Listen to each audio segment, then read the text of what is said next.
नमस्कार सर्वांचं पुन्हा एकदा स्वागत। बघा मित्रांनो, केंद्रप्रमुख फॉर्म निघालेले आहेत। अपडेट करण्यासाठी आपल्याला संधी मिळालेली आहे।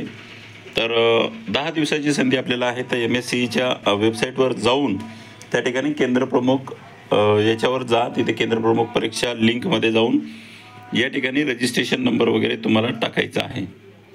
ठीक आहे। जर तुम्ही रजिस्ट्रेशन नंबर विसरला असाल तर तशी सुविधा या ठिकाणी सध्या तरी दिलेली नाही आहे। ठीक आहे। तर रजिस्ट्रेशन नंबर वगैरे शोधायचा असेल तर तुम्ही तुमच्या ईमेल आयडीला वगैरे शोधा। ठीक आहे। तर या ठिकाणी तुम्हाला रजिस्ट्रेशन नंबर टाकायचा आहे आणि पासवर्ड टाकायचा आहे। तर शोधा, तुमच्याकडे कुठेतरी तो असणार आहे। त्याच्यानंतर तुम्ही इथे हे टाका। आपलं नवीन चॅनल आहे हा, त्याच्यामुळे याला तुम्ही सबस्क्राईब करायला विसरू नका। इथे सबमिट करा।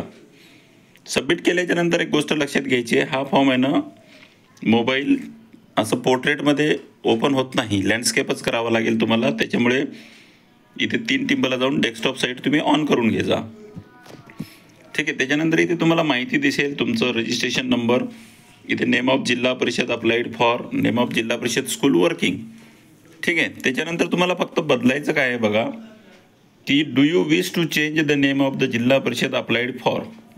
तुम्ही समजा जिल्हा बदली वगैरे झालेली असेल, तुम्हाला हे चेंज करायचं असेल तर तुम्ही इथे यस करून या ठिकाणी तुम्ही जिल्हा परिषद चेंज करू शकता। ठीक आहे। त्याच्यानंतर अपडेटेड नेम ऑफ, तुम्ही कोणत्या शाळेमध्ये स्कूल वर्किंग करत आहात ते पण तुम्हाला टाकायचं आहे।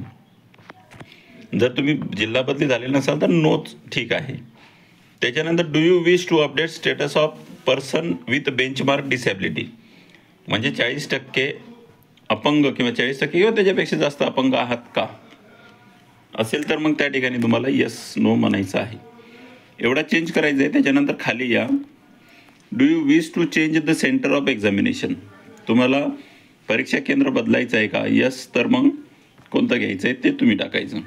इथे मी नो म्हणतो। त्याच्यानंतर do you possess a small family affidavit, तर स्मॉल फॅमिलीचं ॲफिडेविट आपल्याकडे असतेच, त्याच्यामुळे यस म्हणा। त्याच्यानंतर तुम्ही 2018-19च्या फ्रॉड ॲक्टिव्हिटी जी झाली होती TETची, त्याच्यामध्ये होतात का, तर असेल तर यस, नसेल तर नो। त्याच्यानंतर तुम्ही एखाद्या कोर्टच्या केसमध्ये पेंडिंगमध्ये आहात का, तर नाही। त्याच्यानंतर are you currently undergoing a departmental inquiry, असेल तर यस नो असं म्हणा। त्याच्यानंतर हा सिक्युरिटी कोड टाकून इथे फायनल सबमिट तुम्ही करू शकता। म्हणजे जास्त काही कठीण नाही आहे, फक्त तुमचं कठीण एवढंच आहे की तुम्हाला युजर नेम पासवर्ड मिळणे, ही गोष्ट फक्त तुम्हाला कठीण जाणार आहे। तर तेवढी तुम्ही शोधा आणि आपला फॉर्म अपडेट करून घ्या। तर मग चला भेटूया पुढील व्हिडिओमध्ये।